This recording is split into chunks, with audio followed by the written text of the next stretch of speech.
Participate చేశారు లేదా? ఈరోజు ఎవరైతే అక్కడ ప్రైజెస్ విన్ అయ్యారో వాళ్ళకి ప్రైజ్ డిస్ట్రిబ్యూషన్ ఉంటుంది. కల్చరల్ యాక్టివిటీస్ కూడా ఈరోజు కొన్ని మీకు ఇక్కడ ప్రజెంట్ చేయడం జరుగుతుంది.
ధన్యవాదాలు మహారాజా.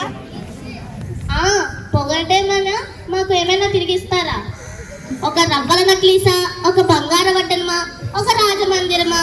అంటే గుడ్డొచ్చి తల్లిని వెక్కిరించినట్టు